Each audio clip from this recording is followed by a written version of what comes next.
تیسری چیز جس کی وجہ سے اللہ اپنے بندوں کے مال کو بڑھاتا ہے، اس کو زیادہ کرتا ہے، وہ کیا ہے؟ اللہ کے اوپر توکل کرنا چاہیے، اللہ کے اوپر بھروسہ کرنا چاہیے، اللہ کے اوپر ہمیں امید رکھنی چاہیے۔ کیسی امید رکھنی چاہیے؟ جیسی امید سیدنا ابراہیم علیہ السلام کی بیوی سیدہ ہاجرہ نے رکھی تھی۔ یاد ہے نا، جب حضرت ابراہیم علیہ السلام اپنے ننھے سے چھوٹے سے معصوم بچے کو جو اللہ نے بڑھاپے کے اندر دیا، اللہ نے حکم دیا، اے میرے ابراہیم اپنی بیوی اور اپنے بچے کو وہ جنگل بیابان کے اندر جہاں پہ کوئی بھی آدمی نہیں ہے، کوئی جانور نہیں ہے، کوئی پرندہ درندہ، کوئی کھانے کی چیز نہیں ہے، جاؤ اپنی بیوی بچے کو وہاں پہ چھوڑ کے آ جاؤ۔ جب وہاں پہ چھوڑا نا، کوئی ساز و سامان ساتھ دے دیا، بیوی نے جاتے ہوئے پوچھا میرے سرتاج آپ ہمیں یہاں کس لیے چھوڑ کے جا رہے ہیں؟ ابراہیم علیہ السلام خاموش ہے۔ بیوی سمجھدار تھی، عقل مند تھی، اور اللہ کی شکر کرنے والی تھی، اور اللہ کے اوپر توکل کرنے والی تھی۔ سیدہ ہاجرہ کہتی ہے میرے سرتاج آپ مجھے اتنا بتا دو، آپ ہمیں یہاں پہ اپنی مرضی سے چھوڑ کے جا رہے ہو یا اللہ کے حکم کے ساتھ ہمیں چھوڑ کے جا رہے ہو؟ ابراہیم علیہ السلام کو بولنے کا حکم نہیں تھا، اپنے سر سے اشارہ کیا میں اللہ کے حکم کے ساتھ تمہیں یہاں پہ چھوڑ کے جا رہا ہوں۔ سیدہ ہاجرہ کہتی ہے اگر تم اللہ کے حکم سے ہمیں یہاں پہ چھوڑ کے جا رہے ہو، میں اس رات کے اوپر توکل کر کے کہتی ہوں پھر اللہ ہمیں کبھی ضائع نہیں کرے گا۔ جب ان کا ذاتی راج جو ساز و سامان تھا نا کھانے پینے والا ختم ہو گیا، سیدہ ہاجرہ رضی اللہ تعالیٰ عنہ انہوں نے وہ صفا مروہ کے چکر لگائے، بیٹے کی پیاس، بیٹے کی بھوک ان سے برداشت نہ ہو سکی۔ اللہ کو ان کی ادا اتنی پسند آئی، اتنی پسند آئی، اتنی پسند آئی کہ جب بھی کوئی حج عمرہ کرنے کے لیے جاتا ہے، جب تک وہ صفا مروہ کے ساتھ چکر نہیں لگا لیتا، اللہ نہ اس کا حج قبول کرے گا اور عمرہ قبول کرے گا۔ اور پھر اللہ نے جب انہوں نے اللہ کے اوپر توکل کیا، بھروسہ کیا، اللہ نے ایسی جگہ سے پانی کے چشمے کو جاری فرمایا جہاں پہ پانی کا نام و نشان بھی باقی نہیں تھا، اور وہ جو ان کے لیے رزق اللہ نے پیدا فرمایا وہ 1 2 دن 4 دن کے لیے نہیں تھا، اس وقت سے لے کر آج تک، آج سے لے کر قیامت کی دیواروں تک لوگ آب زمزم کا پانی پیتے رہیں گے، وہ پانی کبھی بھی ختم نہیں ہوگا۔ یہ ہے اللہ کے اوپر توکل جو کرتا ہے، اللہ اس بندے کے لیے اس کی روزی روٹی کا خود اہتمام کروا دیتے ہیں۔ اور جب آپ اللہ کے اوپر توکل کریں گے، بھروسہ کریں گے، آپ کو اور مجھے اللہ کے اوپر پتہ ہے کیسے بھروسہ کرنا چاہیے، کیسے توکل ہونا چاہیے۔ صحیح مسلم کے اندر حدیث ہے کہ رسول اللہ صلی اللہ علیہ وسلم نے فرمایا 2 آدمی تھے، ایک نے دوسرے آدمی سے قرض لیا، جس سے قرض لیا تھا نا اس نے کہا بھائی تو میرے سے قرض لے لے، میں تجھے جانتا پہچانتا نہیں ہوں، کوئی گواہ لے کے، اس نے کہا میں اللہ کو گواہ بناتا ہوں، میں تیرا قرض واپس کروں گا۔ اس نے کہا کوئی اپنا ضمانتی طور ضمانت دینے والا کو لے کے، اس نے کہا میں اللہ کو اپنا ضامن بنا کے تجھے کہتا ہوں میں تیرا قرض واپس کر دوں گا۔ اس نے کہا چلو ٹھیک ہے، 1000 دینار اس نے اس کو ایک قرض دے دیا۔ وہ قرض لے کے واپس چلا گیا، سمندر پار کر کے واپس آیا،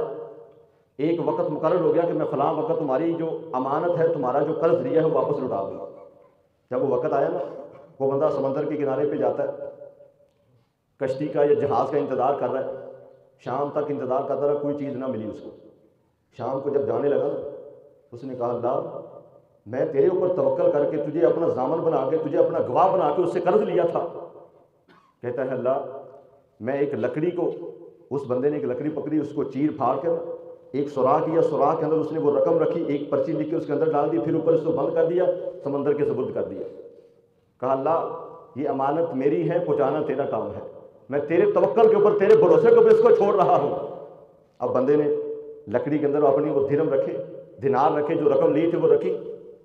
سمندر کے سپرد کر دیا۔ ادھر وہ بندہ جس نے قرض دیا تھا وہ بھی انتظار کر رہا ہے، آج اس بندے نے میرے ساتھ وعدہ کیا تھا وہ میرا قرض ضرور واپس لوٹانے کے لیے آئے گا۔ شام تک وہ انتظار کرتا رہا، جب شام ہو گئی اس نے دیکھا کوئی کشتی، کوئی جہاز نہیں آ رہا، واپس جانے لگا، اس نے دیکھا کشتی، وہ سمندر کے کنارے ایک چھوٹی سی لکڑی پڑی ہوئی ہے، اس نے کہا خالی ہاتھ تو جانا ہے، کیوں نہ ہو اس لکڑی کو اٹھا کے لے جاتا ہوں، گھر میں جا کر اس کو چیر پھاڑ کے چولہا جلانے کے کام آئے گی۔ اٹھا کر گھر لے جاتا ہے، جا کے اس کو چیر پھاڑ کرتا ہے، جب اس کو چیر پھاڑ کر رہا ہوتا ہے اس کے اندر سے اس کی پوری رقم نکل آتی ہے، اور پھر اس کے اندر سے ایک پرچی بھی نکلتی ہے، اس کے اندر لکھا ہوا تھا بھائی میں نے تجھ سے یہ رقم لی تھی، آج میں سارا دن انتظار کرتا رہا، مجھے سواری نہیں ملی، کشتی یا کوئی جہاز نہیں ملا تیرے پاس آنے کے لیے، میں اس اللہ کے اوپر توکل کرتے ہوئے یہ تیری امانت تیرے سپرد کر رہا ہوں۔ اس بندے نے اپنی رقم سنبھالی، کچھ دنوں کے بعد وہ بندہ جس نے رقم بھیجی تھی وہ پھر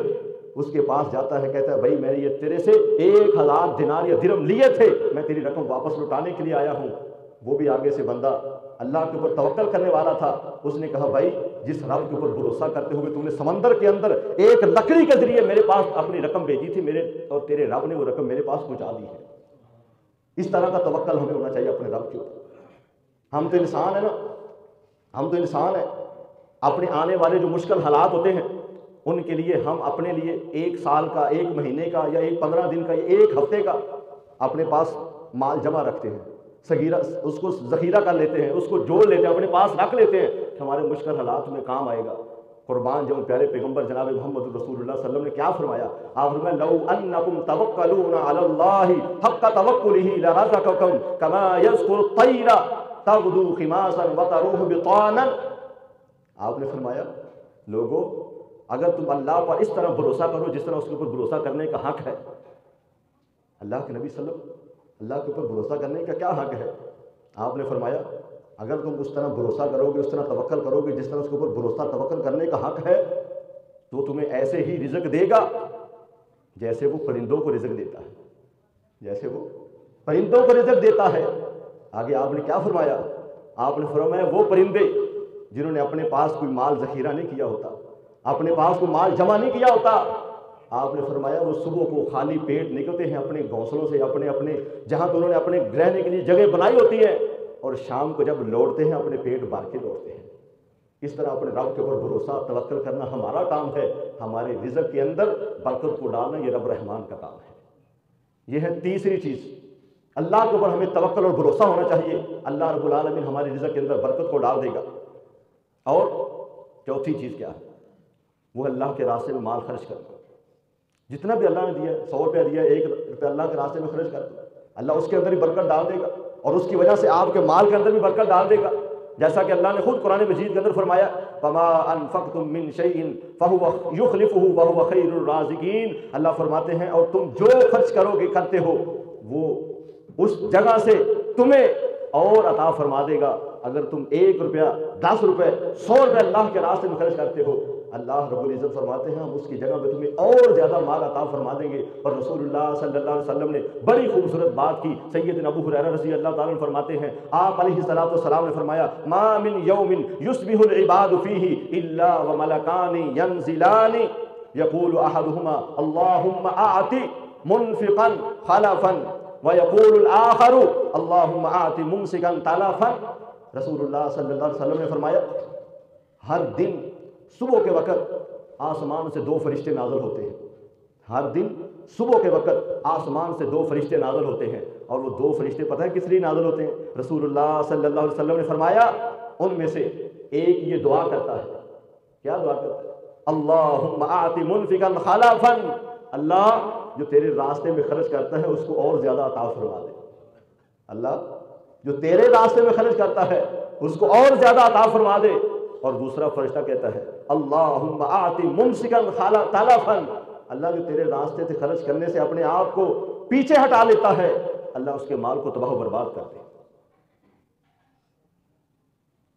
تو برکت کی دعا کس لیے فرشتہ کر رہا ہے؟ کس کے لیے کر رہا ہے؟ جو اللہ کے راستے میں خرچ کرتا ہے۔ اور ایک اور حدیث کے اندر آتا ہے کہ رسول اللہ صلی اللہ علیہ وسلم نے فرمایا جو بندہ اللہ کے راستے میں اپنے مال کو جتنا بھی ہے وہ خرچ کرتا رہتا ہے، اللہ اس کے مال کے اندر برکت کو ڈالتا رہتا ہے۔ کیسے برکت ڈالتا ہے؟ رسول اللہ صلی اللہ علیہ وسلم نے فرمایا ایک بندہ سفر کر رہا تھا، صحرا کے اندر سے، کھلی وادی کے اندر سے وہ جا رہا تھا، وہ بندہ کہتا ہے اچانک میں نے آسمان سے ایک آواز سنی، اس کی فلان اکا، کہ اے بندے، اے آسمان کے بادل، یہ ایک ایسا بندہ ہے، اس بندے کے باغ کے اندر جا کے تو پانی پلانا شروع کر دے، اس کے اندر جا کے برسنا شروع کر دے۔ اب جو بندہ تو بڑا حیران ہوا کہ آسمان کے اندر سے، بادلوں کے اندر سے یہ آواز آئی ہے کہ وہ فرشتہ یا کوئی اللہ کسی کو حکم دے رہا ہے کہ فلاں بندہ ہے، فلاں اس کا نام ہے، فلاں جگہ اس کی زمین ہے، جا کے وہاں پہ برسنا شروع ہو جائے۔ وہ بندہ بڑا حیران کہتا ہے میں اس بادل کے ٹکڑے کے پیچھے پیچھے چلنا شروع ہو گیا۔ وہ بادل کا ٹکڑا ایک ایسی کالے پہاڑوں والی جگہ تھی، جا کے وہاں پہ برسا، پانی نکلا، پانی نالیوں کے اندر سے ہوتے ہوئے وہ اس بندے کی فصل کے اندر، اس بندے کی جو زمین تھی وہاں پہ جا کر کہتا ہے پانی میں نے دیکھا، اس کے پیچھے پیچھے میں پانی کے گیا، وہاں پہ میں نے دیکھا ایک بندہ اس نے اپنے ہاتھ کے اندر بیلچا پکڑا ہوا ہے اور پانی کو اپنی زمین کی طرف لے کے جا رہا ہے، پانی کو اپنی زمین کے اندر لگا رہا ہے۔ کہتا ہے میں نے اسے پوچھا بھائی تیرا نام کیا ہے؟ کہا میرا نام یہ ہے۔ کہا یہی میں نے نام آسمان سے یہ آپ بادلوں کے اندر سے سنا ہے۔ اس نے کہا